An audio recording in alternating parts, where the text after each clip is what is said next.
Welcome to the Voice of UK News Updates. कौमों की जिंदगी में एक वक्त ऐसा भी आता है जब इनको मुश्किल फैसले करने पड़ते हैं, चाहिए उन्हें उन फैसलों की मद में कितना ही बड़ा नुकसान क्यों न उठाना पड़े।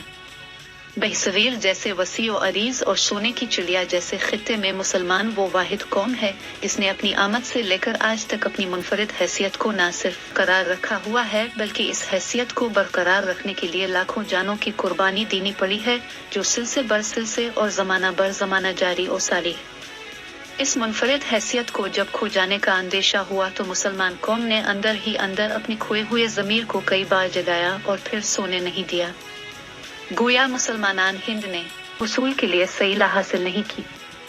इकबाल ने अपने ज़माने में बईसगीर के मुसलमानों के ज़मीर को इस वक्त जगाने की भरपूर कोशिश की जब वो गुलामी की जंजीरों में मजबूती से जकड़े हुए थे। शेर के पंजे से शिकार निकलकर भाग जाए तो इसका मतलब ये हुआ कि या तो शेर बूढ़ा और नातुआ हो चुका है, शिकार अपने शिकारी की चाल को समझ गया है।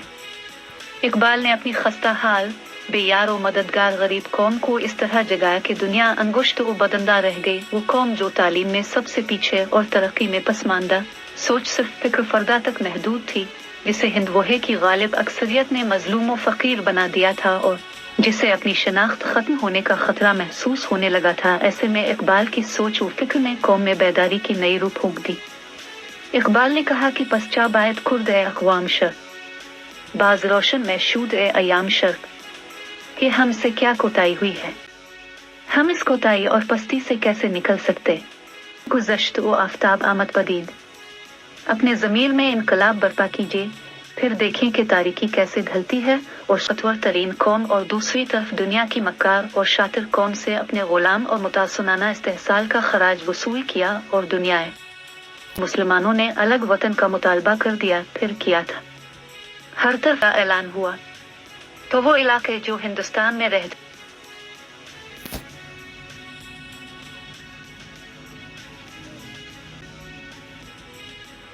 जाने थे, वहां से मुसलमानों ने अपने मालो मता, जायदादें, माल मवेशी, दौलत, कारोबार, मुलाजमतें छोड़कर सरों पर कफन जो पाक सरजमीन पर पहुंचकर रब जुल जलाल के हाथ सजदा रेज उन्होंने दुनिया पर साबित कर दिया कि जब आप अपने अंदर के ज़मीर को जगाकर इनकलाब।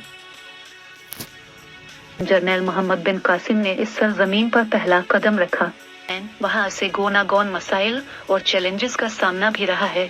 दुश्मन ने हमारी आज़ादी और खुद मुख्तारी पर कई हमले किए हैं, साजिशों के जाल बने, मुख्तलिफ हुरबों से हमारी नजरियाती और जोग्राफियाई सरहदों को पामाल करने की कोशिश की, पाकिस्तान को दो लख्त करने में बोले। आपस में इक़्तिदार के रस्साकशी में मुल्क दो लख्त हो गया। अब जो बचा हुआ पाकिस्तान, ये इसको हमारे नाअहल हुक्मरानों ने तबाही के दहाने पर पहुंचा दिया है। ताहम पाकिस्तानी कौम ने पाकिस्तान की मुसल्लह अफवाज के शाना बशाना हमेशा दुश्मन के नापाक इरादों को खाक में मिलाए दियो पछताना पड़े। अल्लाह ताला हमारा हामी और नासिर हो, आमीन।